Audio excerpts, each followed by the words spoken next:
জয় রাজ্যসভার আমাদের মনোনীত প্রার্থী ভারতীয় জনতা পার্টির পক্ষ থেকে আমাদের যে রাজ্যিক ভোটারদেরকে আমাদের 47টা ভোট 47 ভোট টোটাল, মানে বিজেপি, তীব্রামথা এবং আইপিএফ টোটাল 47 ভোটেই আমাদের রাজীব ভট্টাচার্যের পক্ষে পড়বে, অর্থাৎ আমাদের ভারতীয় জনতা পার্টির পক্ষে হবে নিশ্চিত জয়। এর মধ্যে আর কোনো প্রশ্ন নেই।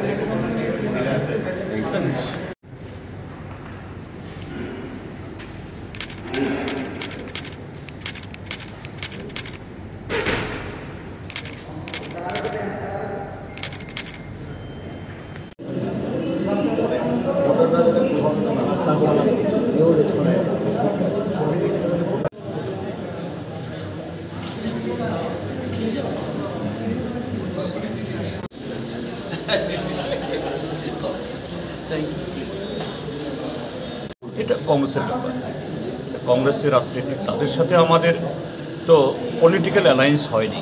গত নির্বাচনগুলোতে সিট অ্যাডজাস্টমেন্ট হয়েছে। সর্বভারতীয় ক্ষেত্রেতেও যে ইন্ডিয়া জোট, এটা নট এ পলিটিক্যাল অ্যালায়েন্স, এটা একটা সিট অ্যাডজাস্টমেন্ট। এবং কোন শর্তে বা কোন ইস্যুতে দেশের সংবিধান এবং গণতন্ত্র রক্ষার স্বার্থে আমরা গত বিধানসভা ভোটেও সিট অ্যাডজাস্টমেন্ট করেছি, গত লোকসভাতেও করেছি, এবং পঞ্চায়েতে স্টেট লেভেলে হয়নি, স্থানীয়ভাবে এগুলো হয়েছে, আমরা বলেছি এগুলো।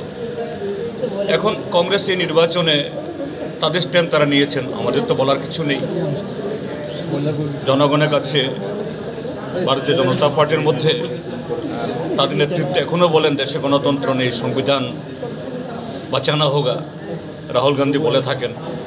এখন ত্রিপুরাজ্যের কংগ্রেস তারা এটা মনে করে কি না জানা, ত্রিপুরাজ্যের বিজেপি খারাপ, যে ভালো, আর দেশের বিজেপি খারাপ, এরকম কোনো চিন্তাভাবনা তাদের মধ্যে আসছে কি না এটা তো আমি বলতে পারবো না, এটা তাদের ব্যাপার।